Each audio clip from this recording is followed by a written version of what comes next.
In my Father's house. Today is Mother's Day. Maybe it's just me, but it seems as though when you're talking about a house, a place of comfort and hospitality, you don't talk about going to Dad's house. You say you're going to Mom's house, unless, of course, Mom isn't around anymore.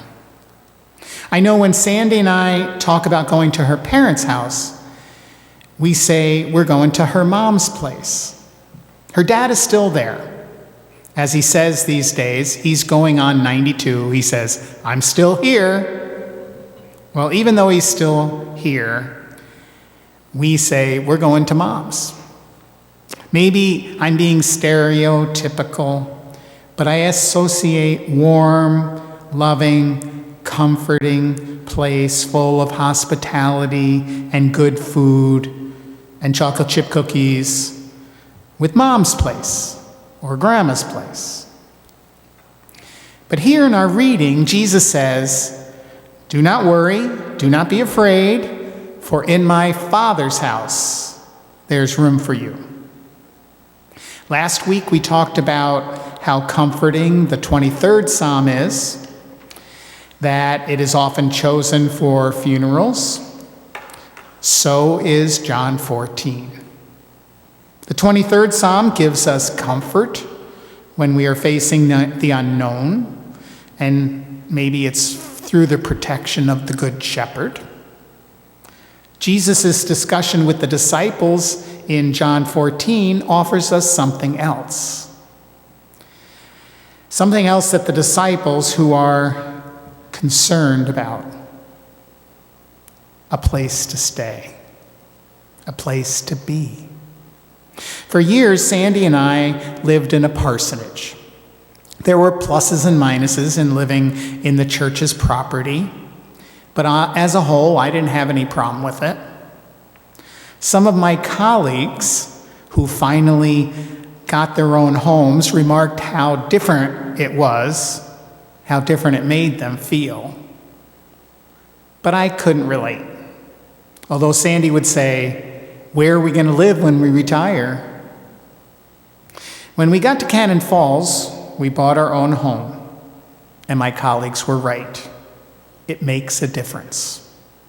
Someday, I imagine, if I live long enough, I'll be moving to some kind of an apartment, and that'll be okay. But while I'm living here, there is a real sense of security in having your own place. This is why Jesus is comforting the disciples and us with this promise. In my Father's house there are many rooms. Jesus knows that, and we see how the disciples are going to, when Jesus leaves, they're going to be thrown into helter-skelter. We also need comforting words when we have to leave this world, when we have to face the end of our life. We need to know that there's a place for us. Again, that's why people choose this reading, this promise, for funerals. It's comforting. We want to know that our loved ones have a place. And truth be told, we want to know that we have a place as well. Have you ever heard about when a preacher and a taxi cab driver arrived to heaven at the same time? And St. Peter is showing them where their place is. St. Peter takes the taxi cab driver to his place first because it's on the way to the preacher's place. And when they get there, the preacher can't believe it. The taxi cab driver pretty much has a mansion on the lake. And the preacher's thinking, "I can't wait to see my place." He imagined it would be really awesome. When they arrive at the preacher's place, he couldn't believe it. It was pretty much a shack. He asked St. Peter, "How come? I was a pastor for 50 years serving the Lord and my congregation."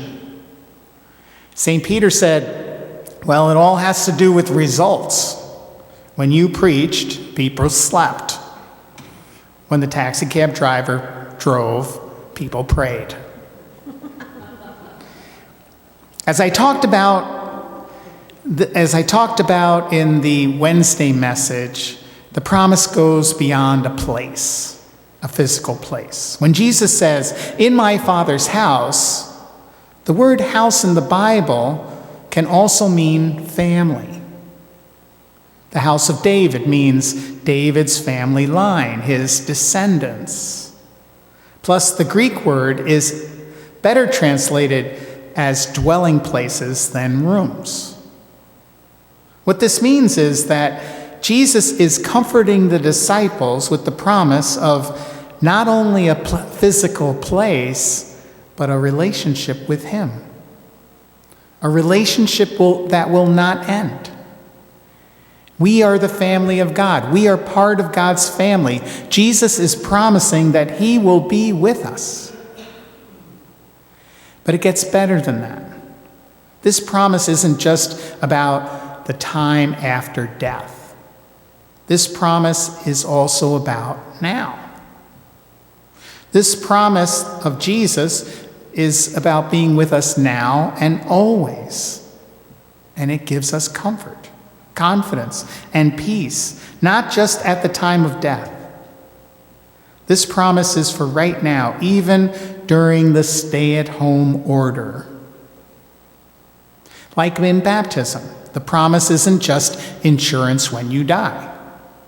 It's something to hold on to throughout life. Even more comforting is the fact that Jesus says there are many dwelling places. There is room in Jesus' heart for everyone, just like Mom.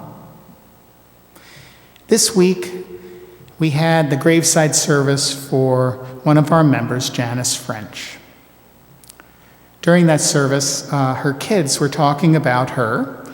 They were talking about how they would always try to get her to say that they were her favorite.